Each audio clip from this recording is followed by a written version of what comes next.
क्या देखा हमने? कुछ नहीं देखा।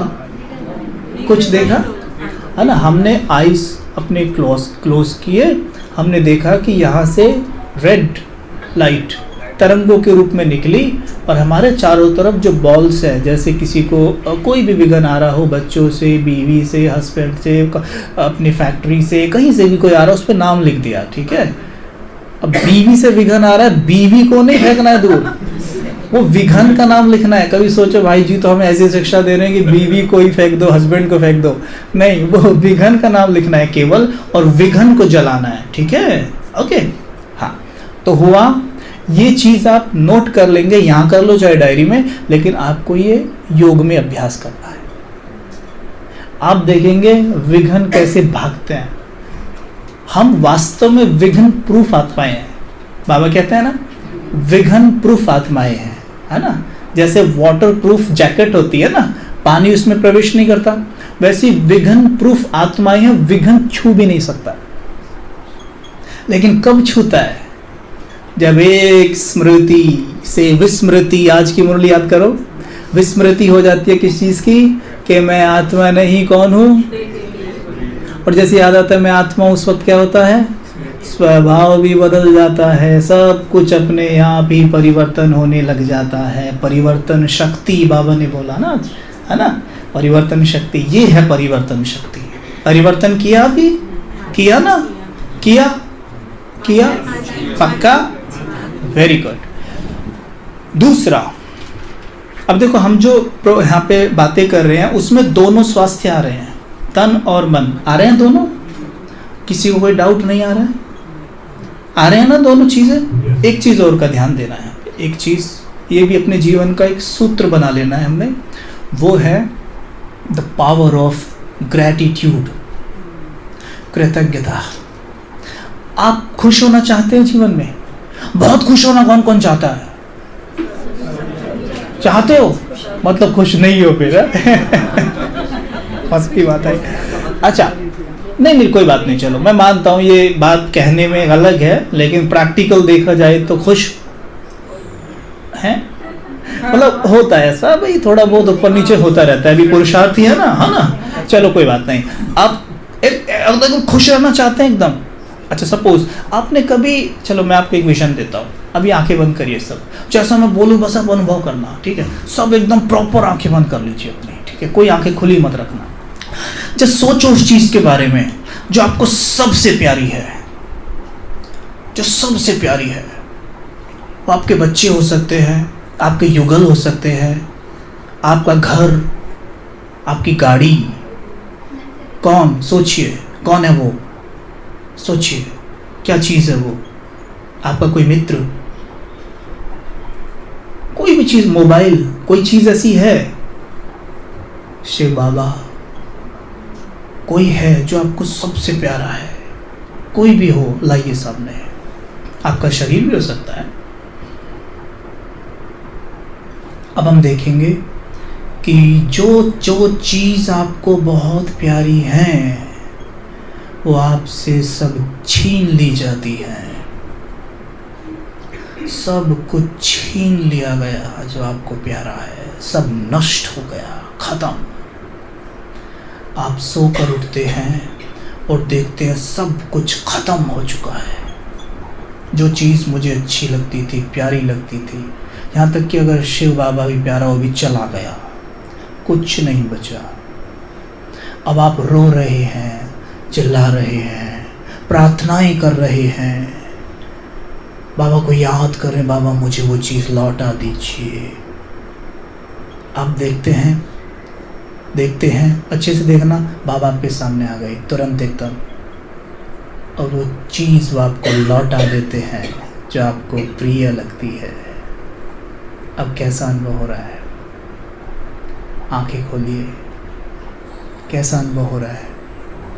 जो चीज़ की हम वैल्यू भी नहीं समझते, जिन चीज़ों की हम वैल्यू भी नहीं समझते, जब वो खो जाती हैं तब हमें उनकी वैल्यू समझ में आती है।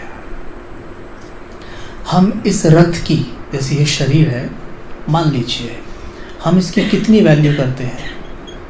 अपनी आँखों को कभी शुक्रिया कहते हैं? हाथ को, पाँव को शुक्रिया कहते हैं। याद करिए वो दिन जिस दिन आपके हाथ में चोट लग गई थी। कभी लगी है किसी को? लग गई थी, हाथ आप प्रॉपर यूज़ नहीं कर पा रहे थे, तो आपके मन में एक बात चल रही थी, क्या? कि ये किसी तरह ठीक हो जाए, ये ठीक हो जाए तो मैं क्या कर डालूंगी, राइट? ये ठीक हो जाए तो मैं क्या कर दूं, राइट? और जब वो ठीक हो जाता है फिर क्या करते हैं? भूल जाते हैं ना, राइट? अच्छा, कभी ऐसा हुआ है आपके घर में कि आप पानी यूज़ करते हैं, पीते हैं, नहाते हैं, धोते हैं, कपड़े धोते हैं, सब कुछ करते हैं, पानी भाग जाता है? यहाँ तो शायद होता ही होगा ऐसा, पानी भाग ही जाता है। अच्छा, कई बार पानी आता नहीं कई घंटे तक, उस वक्त पता चलता है पानी की क्या वैल्यू है? यानी कि कहने की बात यह है कि धन की आने से पहले और मनुष्य की जाने के बाद वैल्यू समझ में आती है। यानी सिंपल सी बात है कि जिन जिन चीज़ों का हम यूज़ कर रहे हैं, अगर हम उनकी वैल्यू नहीं करते हैं तो वो चीज़ हमारे जीवन से लुप्त होनी तय है। आप अपनी आंखों पे लगे चश्मों के बारे में भी सोच लीजिए, आप इनकी वैल्यू करनी बंद कर दीजिए। बस घर में कहीं भी रख दिया करो इनको उतार के, आप देखेंगे 2, 4, 5, 10 दिन में आपके चश्मे कहाँ लुप्त हो गए आपको पता नहीं पड़ रहा है। आप ढूंढ ढूंढ के परेशान हो गए, कहाँ चले गए हैं, जबकि रखे मैंने घर में ही थे ना, मैंने बाहर तो नहीं फेंके, फिर भी मुझे वो घर में ही क्यों नहीं मिल रहे? क्योंकि मैं उनकी वैल्यू नहीं कर रहा हूं। इसलिए एक चीज फर्म पक्की करें कि जिन चीजों को आप चाहते हैं कि आपके जीवन में बनी रहें, उन्हें आप रोज ब्रह्म मुहूर्त एक बार कम से कम शुक्रिया करें। देख लीजिएगा, आप जिस चीज के लिए आप शुक्रिया करेंगे ना, ऑटोमेटिकली वो आपके जीवन में बढ़ने लगती है। लेकिन हम ऐसा ना करके क्या करते हैं? हम क्या करते हैं? हाँ जी, हमारे जीवन में 95 चीजें हैं, 5 नहीं हैं। हम उन 95 के लिए शुक्रिया नहीं करते, उस 5 के लिए कंप्लेन करते रहते हैं। क्यों? क्योंकि आज हम जिस दुनिया में हैं, ये कलयुगी दुनिया जो है, यहाँ मन का एक नेचर है। जैसे आपके दांत में यहाँ अंदर कुछ लग जाए, कुछ फंस जाए, खाना खा रहे हैं आप किसी से बात कर रहे होंगे, बात करते करते करते रहेंगे, हाँ मैं वहाँ गया था, फिर अच्छा फिर क्या हुआ था, उसने वहीं रहती है। सारी चीज़ें इतनी परफेक्ट है, वहाँ ध्यान नहीं है। अब हमारा ध्यान कहाँ पर है? वैसे ही आपको कहीं चोट लग जाए शरीर में, इतना शरीर परफेक्ट है, वहाँ ध्यान नहीं होगा, उस चोट पर ही ध्यान होता है मेरा सारा, होता है ना। क्योंकि ये कलयुगी दुनिया है और ये मन भी कलयुगी हो चुका है। अब हम इसको सतयुगी बना रहे हैं, लेकिन खिसक के कई बार पहुंच जाते हैं ना, उधर पहुंच जाते हैं ना। ये हमने ध्यान देना है कि जो चीज़ नहीं है उससे अगर आप ध्यान हटाना सीख जाएं और जो चीज़ है उस पर ध्यान लगाना सीख जाएं, यकीन मानिए जो ये लाइन बोली गई थी कि मैं आनंद में हूँ, हमेशा रहेंगे, हमेशा रहेंगे। हाँ, आप सब यहाँ बैठे हैं, आप सबके जीवन में 95, 96, 97, 98% तक चीज़ें हैं। ऐसा कोई होगा जिसमें 1-2% तो सबके में होती हैं, 100 तो सबके में नहीं है, लेकिन उस 2% के लिए ही कंप्लेन चल रही है बराबर। और बाबा के महावाक्य याद करिएगा, परमात्मा महावाक्य है, जो बच्चे कंप्लेन करते रहते हैं वो कभी कंप्लीट नहीं बन सकते। याद आ गया? जो बच्चे कंप्लेन करते हैं कभी कंप्लीट नहीं बन सकते। और इसमें मैं एक ऐड कर दूं कि जो बच्चे सदा कृतज्ञ रहते हैं वो सदा भरपूर रहते हैं, समृद्ध रहते हैं, राइट? ये ध्यान देना है। अब इससे के पीछे क्या काम करता है, कौन सा लॉजिक काम करता है भाई? जब हम जो चीज़ हमारे पास हैं उनके लिए शुक्रिया कहना शुरू करते हैं तो उस शुक्रिया को सबसे पहले कौन सुनता है? मन। मन किसका मन? मेरा मन। मेरा मन सुनता है। जैसे मैं कहूँ शुक्रिया परमात्मा, शुक्रिया प्रकृति, आपने मुझे इतनी अच्छी आंखें दी। दुनिया में कितने ऐसे लोग हैं जो देख नहीं सकते।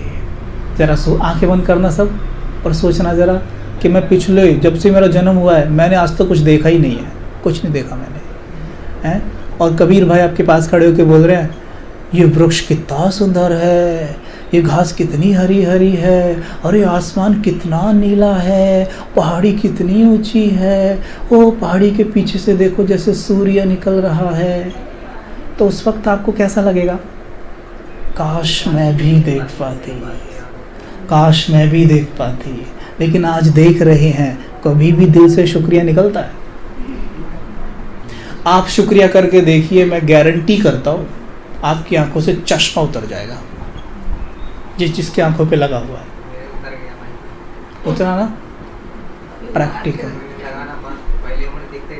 मैं खुद अपना अनुभव बता रहा हूँ, मेरा नंबर काफ़ी बढ़ गया था ज्ञान में जब मैं आया था, ठीक है।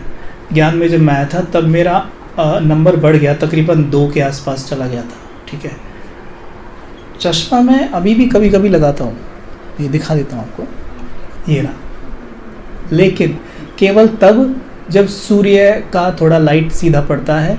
लेकिन मैंने भी चेक कराई ना अपनी आंखें, मेरा नंबर 0 है, 0 है। और सिर्फ कैसे ख़त्म किया? शुक्रिया कर करके। जो भी चीज़ें आपके पास हैं उन सब के लिए कृतज्ञ हो जाइए। आप ये कहेंगे मैं थक क्यों नहीं रही हूँ, शरीर में कोई थकान क्यों नहीं हो रही है, हाथ में हल्का सा दर्द हो जाए उसे कितना कोसते हैं, है ना। कह के देखिए बाबा आपका दिल से शुक्रिया, इससे 2 फायदे हो रहे हैं, बाबा भी याद आ रहा है, और ऐसा बाबा और ज़्यादा याद आता है कि जब शुक्रिया करते हुए याद किया जा रहा हो तो मन को ये पता चलता है कि देख मन, तुझे बाबा ने कितना कुछ दिया है। तो बाबा पे प्यार नहीं आएगा? आज का वरदान याद करो, स्नेही की लिफ्ट में बैठ उड़ने वाले, अविनाशी स्नेही भव। याद आया? स्नेह ऐसे होगा बाबा से। बाबा कहते हैं ना, तुम सर्व खजाने संपन्न, उन खजानों को स्मृति में लाओ तो सही। ये खजाने ही तो हैं। क्या ये रथ, आज हम बात कर रहे हैं स्वास्थ्य की, ये जो शरीर है, बाबा कहते हैं भले मुरली में कि छी शरीर, छी शरीर, है ना, कहते हैं ना, लेकिन कितनी मुरलियों में बाबा ने ये भी बोला है कि ये अमूल्य शरीर है, इसमें बैठकर तुम 84 जन्मों का भाग्य पाते हो। ये शरीर अभी छूट जाए, बन के दिखाओ राजा, बन के दिखाओ। कितना बहुमूल्य शरीर है ये। लेकिन एक बात को याद रखना है, एक होता है बॉडी कॉन्शियसनेस, एक होता है health consciousness. We have to be health conscious, don't be body conscious. ये डिफरेंस रखना है। हेल्थ कॉन्शियस रहना है, ये अच्छी बात है। उसके लिए आप ज़्यादा वर्कआउट भी नहीं करते, कोई बात नहीं, मेडिटेशन में बैठते हैं, आप डेली 10 मिनट अपने हर एक ऑर्गन को दिल से शुक्रिया करके देख लीजिए। ड्रामेटिकली चेंजेस आएंगे आपकी बॉडी में। जहाँ बॉडी में आपको दर्द अनुभव होता था वैसे गायब हो जाएगा। ये क्या जादू हो रहा है? जादू ही तो है, सब कुछ जादू ही है। आत्मा खुद एक जादू है। इतनी छोटी सी बिंदु 84 जन्मों का पार्ट लेके बैठी है, जादू नहीं है ये? सोच के देखिए आप। तो फिर सब कुछ जादू। एक जहाज हमने, मनुष्य ने बनाया ना, आकाश में उड़ रहा है कितने सारे लोगों को लेके, देखो ये जादू से कम है क्या? उड़ाना जरा। एक इंजन को, मैं सोचता हूँ एक इंजन को हत्ती लगाते हैं, और या फिर सेल्फ लगाते हैं आजकल तो, उसके बाद वो चलता ही जाता है, चलता ही जाता है। मैं सोचता हूँ कि क्या अंदर जिसको चला के रखा हुआ है, चलता ही जाता है। मैजिक नहीं है, सब कुछ हमारे चारों तरफ मैजिक है, बट मैजिक का यूज़ तो हम तब करें ना जब थोड़ा सा सुध बुध रहे। माया हमें बेहोश रखती है। आज की मुरली में आता है, पहले आपके साथ आपको नचाएगी, कुदाएगी, खूब मस्ती कराएगी, और जब पटक देती है तब होश आता है, तब होश आता है, अरे शुक्रिया भी करना था। बात तो बड़ी छोटी सी है, इसके लिए किसी को पे थोड़ी ना करना था, लेकिन नहीं कर पाए। क्यों? क्योंकि माया ने सर नीचे पैर ऊपर कर दिया हमारा। ये माया ना बड़ी चालू है, बड़ी चालाक है, अलर्ट रहना इससे। पता है महाभारत में दिखा है, आपने देखा होगा, कि श्री कृष्ण का ही रूप रचता है कौन? जब श्री कृष्ण जैसा ही रूप रच के अर्जुन को गुमराह करता है। क्या नाम था उसका? पौंड्रक, है ना। बाबा ने मुरली में वो कहा था कि माया भगवान का भी रूप रच के आ जाती है, और उस वक्त ऐसा लगता है कि बिल्कुल सही कर रहे हैं, और जब पटका नहीं खाते हैं, ओ ये क्या कर दिया, वही पौंड्रक। ठीक है, पौंड्रक श्री कृष्ण जैसा वेश रच के आता है, कहता मैं ही कृष्ण हूँ। अर्जुन थोड़ी देर में पहचान जाता है, लेकिन फंस जाता है वहाँ भी। अर्जुन भी थोड़ी देर में पहचान जाता है, फिर भागता है तुरंत। वहाँ पे वो उनको पहुँचना था, दुर्योधन और अर्जुन को पहुँचना था कृष्ण के पास, नारायणी सेना और नारायण का जो होना था, है ना। वो पौंड्रक उसको लेट कराने के लिए फंसा लेता है कि लेट हो जाएगा, दुर्योधन पहुँच जाएगा पहले, कृष्ण की नज़र दुर्योधन पे पड़ेगी और दुर्योधन जो चाहेगा मांग लेगा। फिर भी देखो उसकी बुद्धि ऐसी फ्री थी, वो नारायणी सेना ही मांगी उसने, है ना। तो देखो है बात नहीं, तो माया बड़ी चालू है, ये ध्यान देना है। ये आपको शुक्रिया करने नहीं देगी। अभी आप भले हाँ कर रहे हैं, आप बाहर जाइए फट से भूल जाएंगे, एकदम भूल जाएंगे, लेकिन जो अटेंशन रखेगा वो करेगा। ठीक है।